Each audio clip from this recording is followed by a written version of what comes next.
안녕하세요. 똑소리 채널 응급의학과 전문의 강인구입니다.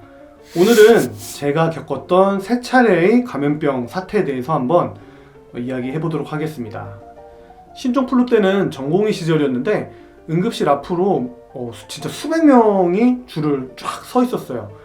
힘들었던 거는 선별진료소뿐만 아니라 응급실도 운영을 해야 됐기 때문에 몸이 굉장히 피곤했던 기억이 있습니다.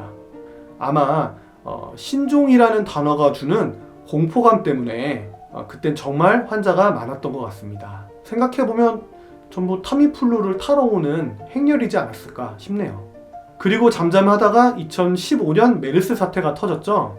메르스는 딱 느낌이 이런 거였어요. 지방에 있었으니까 이런 바이러스가 있고 치사율이 꽤 높겠구나, 지방은 뭐 괜찮겠지라고 생각을 했었는데 어느 날 저희 응급실을 통해서 입원한 환자가 메르스라고 딱 밝혀지자마자 온 병원이 다 뒤집어졌죠.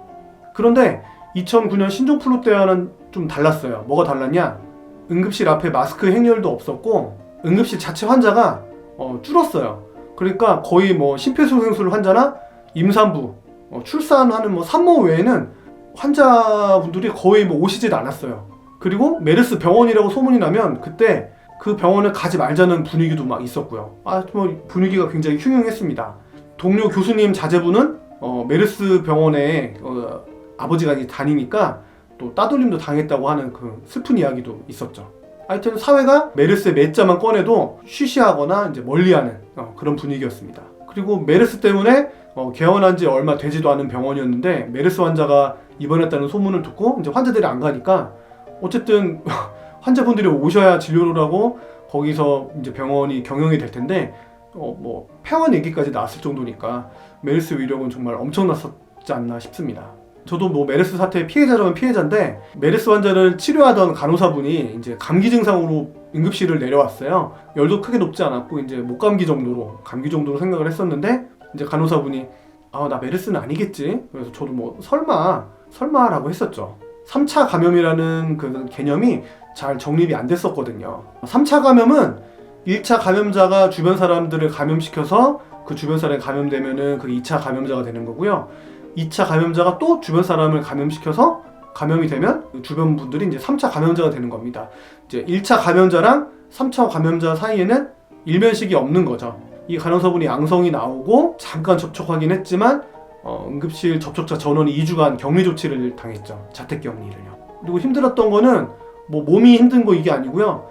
집에 혼자 틀어박혀 있으니까 뭐 요리를 해먹고 이게 요리 무능력자라 참 뭐 해먹고 살기가 참 힘들었던 기억이 있습니다. 그리고 이번 신종 코로나 바이러스까지 왔네요. 현재는 교대로 선별진료소 진료를 담당을 하고 있고요.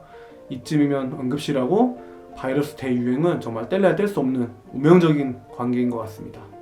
제 이야기는 여기까지 하고요. 논문 2개를 좀 소개해드리려고 합니다.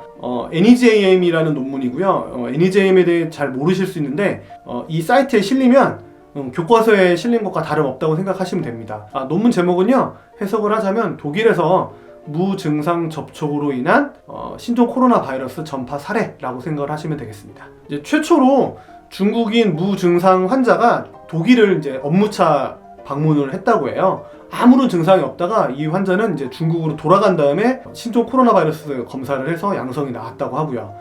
표를 보시면 환자 1번과 환자 2번은 이 중국인과 이제 사업상 미팅을 했고 며칠 있다가 증상이 나타난 거예요. 이후에 이제 신종 코로나 검사를 해서 양성이 나온 거죠. 여기까지는 2차 감염이라고 생각할 수가 있는데 문제는 환자 3번과 환자 4번이 중국인 회사원과 만난 적이 없다는 거죠. C라고 표시된 부분이 환자 1번과만 접촉이 있었다라는 거예요. 그럼 이때가 언제냐? 1번 환자의 무증상 기간인 거예요. 아무런 증상이 없었던 상황에서 1번 환자랑 접촉한 신종 코로나 바이러스 PCR 양성이 확인된 겁니다. 다행히 독일인 4명은 모두 증상이 경미하다고 합니다. 하지만 이 사례의 보고에서 의의를 찾는 건 뭐냐면 무증상의 감염이 있을 수 있다. 그러니까 조심해야겠다. 이런 교훈이 있습니다. 그리고 두 번째 논문 역시 NEJM에 실린 논문이고요. 2019년 12월부터 2020년 1월까지 최초 425명 환자에 대한 분석 논문입니다. 결과를 살펴보면 425명의 중위 연령은 59세였고요. 2020년 1월 전에 증상이 있던 55%의 환자에서 흔한 수산물 시장과 연관이 있다고 합니다. 분석 결과 잠복기는 평균 5.2일이었고요. 95, 100분위 수까지는 12.5일이었다고 합니다. 감염 사태 초기에는 7.4일마다 감염자가 2배씩 늘었다고 하고요. 기본 재생산수, 즉 감염된 사람 한 명이 다른 사람을 얼마나 감염시킬 수 있는지에 대해서 분석을 해보니까 한 명의 감염자가 2.2명을 약 2명 정도를 감염을 시킬 수 있다고 알아냈습니다. 마지막으로 미국 CDC 대응 지침을 말씀드리고 마치도록 하겠습니다. 첫째, 비누와 물을 사용해서 20초 이상 손을 씻으세요. 만약에 비누와 물을 사용할 수 없다면 최소 60% 이상 알코올이 함유된 손 세정제를 사용하라고 합니다. 두 번째, 씻지 않은 손으로 눈, 코, 입을 만지지 마세요. 세 번째는 감염병이 의심되는 분과 접촉하지 마시고요. 네 번째, 몸이 아프면 집에 머무르세요. 우리나라는 감염병이 의심되는 경우엔 1339에 신고하는 거 잊지 마시고요. 다섯 번째, 기침이나 재채기는 티슈로 막은 다음에 사용한 티슈를 바로 쓰레기통으로 버리라고 합니다. 여섯 번째, 손에 닿은 집기들을 수시로 청소하고 소독하라고 하네요. 이런 생활 수칙들을 준수하면서 이번 감염 사태를 슬기롭게 이겨냈으면 좋겠습니다.